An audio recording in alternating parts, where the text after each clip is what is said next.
Time. Let's talk royals. Well, last week it was dominated, wasn't it, about Prince Andrew? What did he, didn't he know? Was he going to be losing his titles? Was he going to be ousted from his home? Well, it certainly looks like he is going to be leaving his 30-room mansion in Windsor. Royal love. Once upon a time, Princess Beatrice and Princess Eugenie were the apple of their grandmother's eye. The late Queen Elizabeth adored her granddaughters and wanted to ensure their future was secure after the turmoil of their parents' divorce. But somewhere along the line, something went terribly wrong. A gift meant to provide comfort and stability turned into a lost opportunity worth millions. Today, we're uncovering the story of the £1.5 million Georgian mansion that the princesses never got to live in, why their mother refused it, and how that decision continues to haunt the York family decades later. In 1997, the Queen personally approved the purchase of a stunning 7-bedroom Georgian mansion in Surrey called Birch Hall. The plan was simple. It would be a fresh start for Beatrice and Eugenie, a safe and beautiful home away from the chaos of their parents' very public separation. So much royal news, and of course Prince Andrew is continuing to cause serious problems for the royal family due to his relationship with defender Jeffrey Epstein, and King Charles has very much been dragged into this. The King has been heckled during an official visit today amid mounting pressure on the royals to strip Prince Andrew of his titles. The house, nestled in the leafy village of Windlesham, came with everything a royal could dream of: expansive lawns, towering trees, and the kind of grandeur only a Queen's gift could bring. According to reports, the property was purchased by trustees acting on behalf of Her Majesty shortly after Sarah Ferguson and Prince Andrew's divorce was finalised in 1996. At the time, the York family needed stability. Beatrice was just 8 years old, Eugenie only 6. Birch Hall was meant to be their sanctuary. But that sanctuary never came to be. Reports later revealed that Sarah Ferguson refused to move in, allegedly because she couldn't afford the upkeep and running costs. Heating a sprawling mansion, maintaining acres of gardens, and staffing a household of that scale would have cost a small fortune.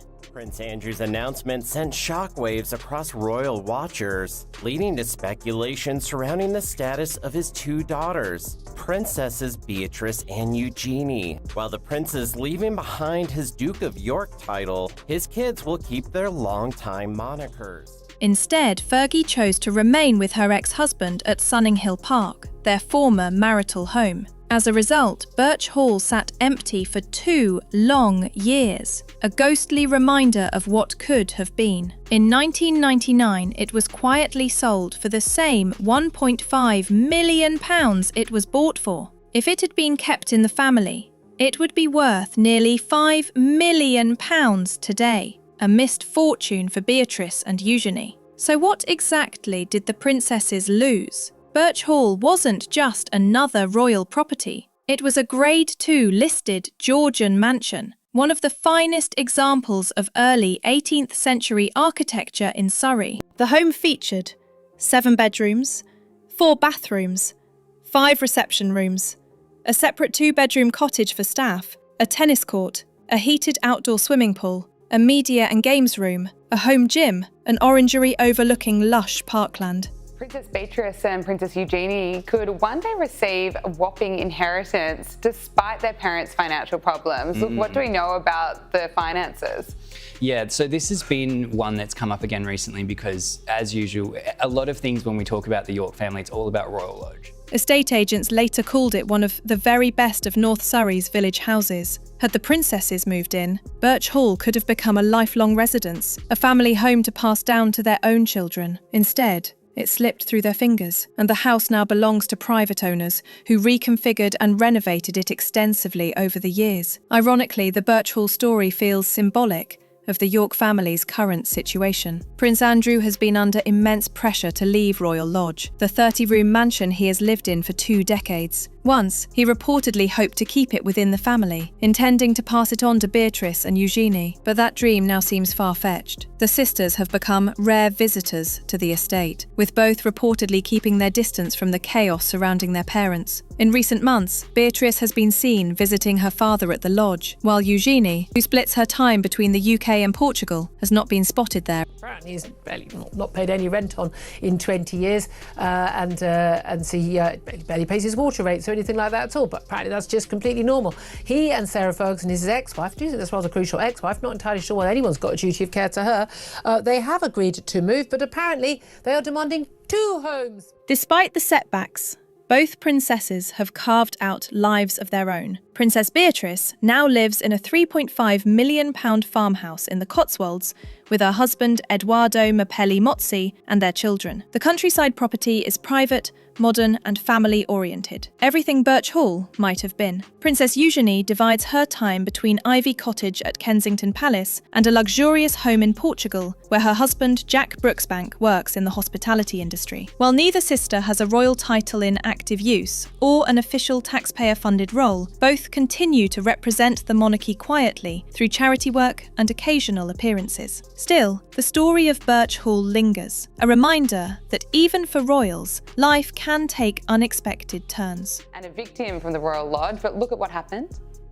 How long have you known about Andrew and Epstein? Have you asked the police to cover up for Have you asked the police to cover up?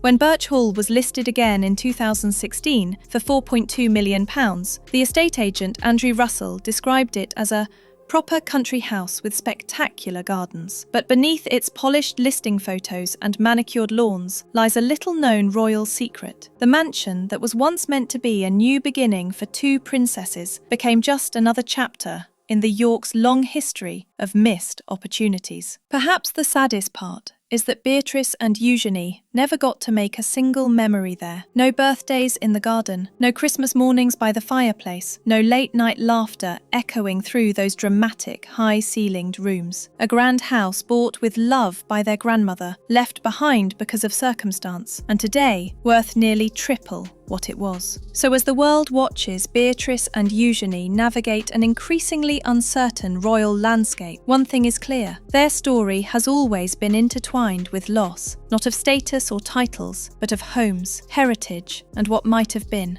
Her Royal Highness Princess, along with their ability to attend future royal events, plus their placements along the line of succession to the throne. Meanwhile, their mother, Sarah Ferguson, let go of her Duchess of York title years before. But now it's official in the wake of her ex's move October 6th. The lost mansion of Birch Hall is more than just a property story. It's a glimpse into a family defined by privilege, but also by painful choices and the price of being royal. When Birch Hall was listed again in 2016 for £4.2 million, the estate agent Andrew Russell described it as a proper country house with spectacular gardens. But beneath its polished listing photos and manicured lawns lies a little-known royal secret. The mansion that was once meant to be a new beginning for 2 princesses became just another chapter in the York's long history of missed opportunities. Perhaps the saddest part is that Beatrice and Eugenie never got to make a single memory there. No birthdays in the garden, no Christmas mornings by the fireplace, no late-night laughter echoing through those dramatic, high-ceilinged rooms. A grand house bought with love by their grandmother, left behind because of circumstance, and today worth nearly triple what it was. And as if history is repeating itself,